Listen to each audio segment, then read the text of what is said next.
18 ذی الحج مدتوں سے ساری دنیا میں حضرت عثمان غنی کا یوم شہادت منایا جاتا ہے۔ اب مقابلہ شروع ہو گیا اسی دن عید غدیر کے نام، کہہ رہے ہیں عید مناؤ، کچھ کہہ رہے ہیں یوم شہادت مناؤ۔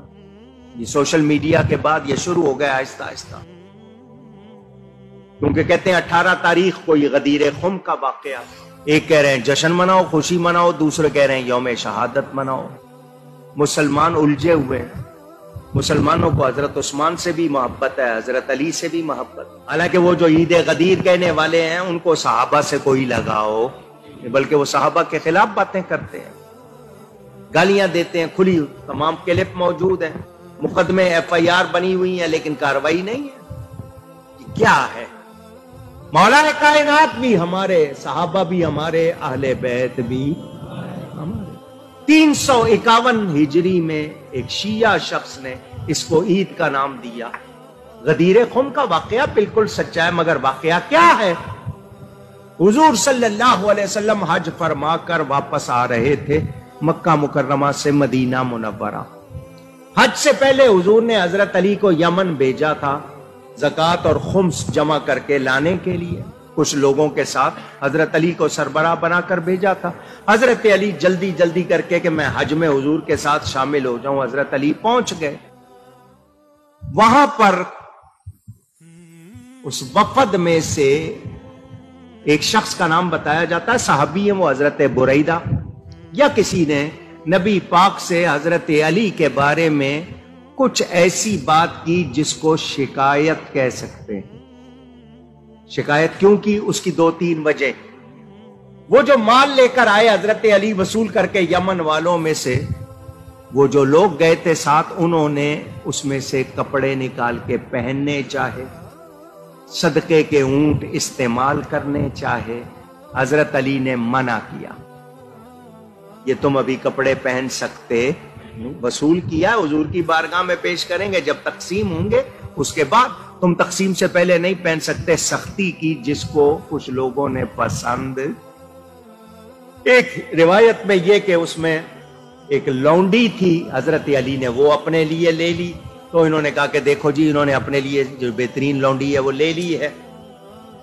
حضور صلی اللہ علیہ وسلم کے پاس بات پہنچی، تو جس نے بات پہنچائی تو حضور نے اس سے پوچھا کیا تو سمجھتا ہے تیرے دل میں حضرت علی کے خلاف شکایت ہے؟ اس نے کہا ہاں۔ تو حضور نے فرمایا جو علی نے کیا صحیح کیا ہے، اگر کچھ لیا ہے تو اس سے زیادہ کا حق تھا ان کا، اور حضرت علی کے بارے میں تیری شکایت جو ہے وہ درست نہیں۔ وہ صحابی کہتے ہیں میرا دل بالکل صاف ہو گیا، مجھے حضرت علی سے کوئی شکایت نہیں، مگر بات پھیل چکی تھی، جو دوسرے ساتھ تھے ان میں بات پھیل چکی تھی۔ حضور واپس آ رہے تھے، رستے میں ایک جگہ غدیر خم، یہ وہاں کو چشمہ تھا اس کی وجہ سے، یا اس علاقے کا نام غدیر خم، یہ چوراہا سمجھیں، وہاں سے یمن والوں کا رستہ الگ، مکہ والوں کا رستہ الگ۔ حضور صلی اللہ علیہ وسلم وہاں پر کچھ صحابہ، حج میں تو 1.25 لاکھ تھے، وہاں سارے نہیں تھے۔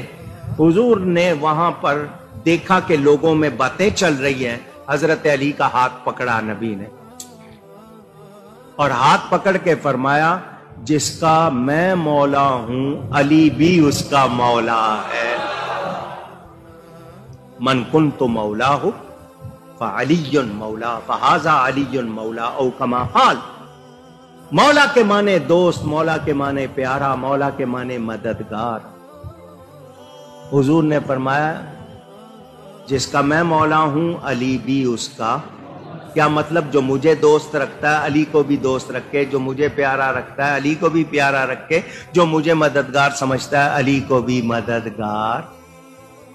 یہ حضور نے کیوں فرمایا؟ تاکہ لوگوں میں جو حضرت علی کے بارے میں کوئی شک آ رہا ہے وہ ختم ہو جائے۔ حضور نے اس کے بعد دعا فرمائی، اے اللہ جو علی سے محبت رکھے تو اس سے محبت رکھ، جو علی سے دشمنی رکھے تو اس سے دشمنی رکھ۔ حضرت عمر آگے بڑھے، حضرت علی کو مبارکباد دی کہ آپ ہر مومن مرد و عورت کے مولا ہو گئے۔ ہم اسی لیے آج تک ان کو مولا علی کہتے ہیں۔ مولا کے معنی پیارے کے ہیں، مددگار کے ہیں، دوست کے ہیں۔ مولا کے معنی خلیفہ کے نہیں ہیں، مولا کے معنی وہ نہیں ہے جو دوسرے بیان کرنا چاہتے ہیں، مولا کے معنی پیارے کے ہیں، دوست کے ہیں، مددگار کے ہیں۔ حضور نے یہ اعلان فرمایا، ہم اس اعلان پر آج تک مانتے ہیں۔ کیا حضرت علی ایک دن کے لیے مولا بنے تھے؟ اونچی پوچھ رہا ہوں، تو پھر ایک دن کے لیے منانا کیا؟ ہم تو سارا سال ان کو مولا کہتے ہیں۔ اب تاریخ کے حساب سے اگر ایک ہی دن دونوں واقعوں کا ہو گیا، 18 تاریخی غدیر خم کا واقعہ، 18 تاریخی حضرت عثمان کی شہادت کا واقعہ، تو اب ایک طبقہ کہے کہ نہیں ہم عید منائیں گے، دوسرے کہیں گے ہم شہادت منائیں گے۔ پہلے کبھی ایسا یہ اب شروع ہوا ہے۔ کیا مطلب؟ پہلے کیوں نہیں تھا؟ یہ اب شور کیوں ہونے لگ گیا؟ مقصد کیا ہے؟ لڑاؤ۔ مقصد کیا ہے؟ ہم سنی تو حضرت عثمان سے بھی محبت رکھتے ہیں، حضرت علی سے بھی۔ وہ جو عید غدیر کے نعرے لگانے والے ہیں وہ صحابہ سے محبت نہیں رکھتے۔ حضرت عثمان کے خلاف انہوں نے کیا کیا باتیں کی ہیں، ان کی کتابیں پڑھو، ان کی تقریریں سنو۔ تو یہ اس طرح کی باتیں کر کے بولو مسلمانوں کو لڑوانے والے کیا مسلمانوں کے دوست ہیں؟ اور صرف ایک دن کے لیے اس کو عید کا نام کیسے دے دیا؟ عید میلاد النبی کی بات آئے تو اس پر اعتراض کرو اور اس کو عید کہو۔ حضرت علی بلا شبہ مولا ہیں، ایک دن کے لیے مولا نہیں ہے، آج کے دن کے لیے نہیں ہے، وہ ہمیشہ کے لیے۔ حضور نے بنا دیا، بن گئے وہ۔ ان کو جب بھی پکارا جاتا ہے مولا علی کہا جاتا ہے۔ وہ ہمارے مولا ہیں، ہم ان کو مولا مانتے ہیں، مگر ایک دن کے لیے اس کو عید بنا کر اس طرف دوسری طرف معلوم ہے کہ حضرت عثمان کا ذکر ہو رہا ہے، اس کو روکنا چاہتے ہیں، آپس میں الجھانا چاہتے ہیں۔ تو یہ لڑائی کی باتیں ہیں یا نہیں ہیں؟ اونچی۔ اور آپ 10-15 سال پہلے کے دیکھ لیں، اس سے پہلے آپ کو کبھی کوئی نہیں ملے گا کہ جی عید غدیر، کوئی ایک آدھا اشتہار چھپ کے کہیں اگر شیعہ حضرات مناتے تھے، مگر اب یہ اہل سنت کو کہنا کہ دیکھو تم بھی مولا مانتے ہو، لہذا سنیوں کو کہلانے والے بھی کچھ کہ نہیں جی عید، تو اس کو عید کا لفظ کہنا اور پھر اس طرح بات بڑھانا، بتائیں لڑائی ہے یا نہیں ہے؟ اور حضرت علی کا تقاضا صرف یہی ہے کیا کہ ان کو جناب اس طرح عید بنا کے آپس میں لڑا جائے اور باقی ان کی باتیں جو ہیں وہ بھول جائے؟ تو ہمیں اپنے صحیح عقیدوں پر قائم رہنا ہے۔ ہمیں ہر صحابی بھی پیارا ہے، نبی کا ہر گھر والا بھی پیارا ہے۔ ہم دونوں کا ادب کریں گے، کسی کی بے ادبی کر سکتے نہیں۔ اور لڑانے والوں کو ہم کہنا چاہتے ہیں تم کامیاب ہو سکتے نہیں، کیونکہ ہم غوث پاک کے مرید ہیں، ہم خواجہ صاحب کے مرید ہیں، ہم بابا صاحب کے مرید ہیں۔ انہوں نے ہمیں ادب سکھایا ہے اور ہم نے بے ادبی یا بے ادبوں کا ساتھ نہیں دیا۔ اللہ تعالی ہم سب کو ادب کی توفیق عطا فرمائے۔